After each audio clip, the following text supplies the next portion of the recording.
Hey Tweeps, it's Shibbster, and today I'll be tweeting about Sonic Skies. If you're not fluent in German, don't worry, just make sure to activate your subtitles and then I got you covered.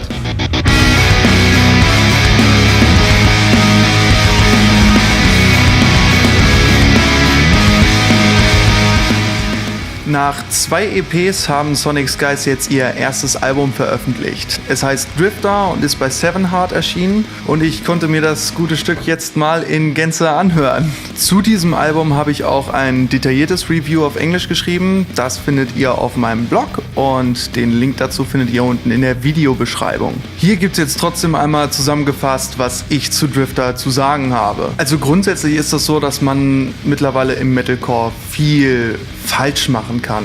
Wann immer ich neuen Metalcore zu Ohren bekommen habe, Intro, Strophe, Chorus, Breakdown, Chorus, Outro. Ganz wichtig ist dann natürlich auch, es wird grundsätzlich nur im Drop-Tuning gespielt. Jeder Chorus muss auch Clean-Gesang haben. Shouting, ja, findet man mittlerweile bei fast allen Bands wieder und es war eine coole Entwicklung. Mittlerweile ist es aber vorhersehbar geworden und deshalb nichts Neues mehr.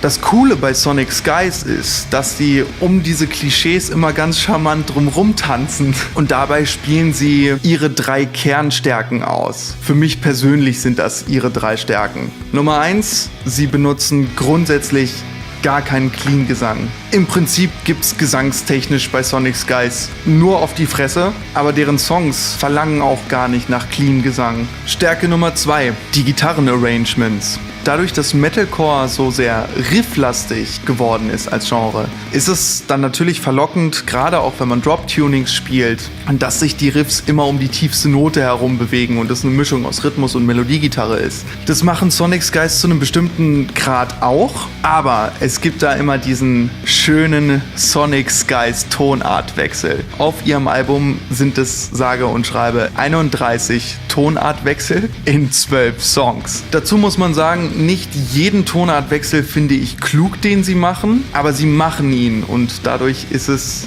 anders. Stärke Nummer 3 sind definitiv die Drum Arrangements. Die sind interessant gestaltet. Es sind viele Akzente gesetzt worden, die ich so gar nicht selbst gesetzt hätte. Es überrascht einen manchmal und das ist sehr, sehr cool.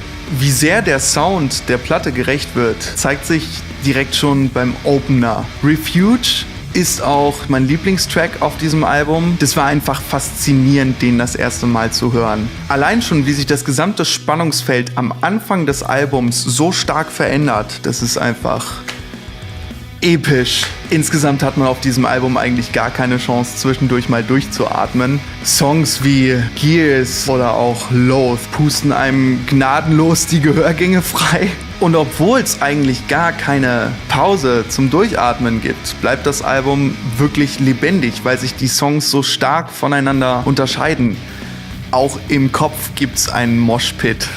Allerdings geht diese Lebendigkeit an manchen Stellen sogar so weit, dass ich als Musiker sage, streckenweise bin ich mit den Arrangements überhaupt nicht einverstanden, aber das finde ich faszinierend, denn normalerweise ist das so, wenn ich was höre, was mir nicht gefällt, dann gefällt es mir im Regelfall nicht und ich stelle kurz fest, woran das liegt und dann war's das. Allerdings sind das hier Arrangement-Entscheidungen, die mich wirklich nachdenken lassen, weil sie wirklich anders sind. Vielleicht sind die Stellen, die ich nicht cool finde, für jemand anderen der Oberhammer.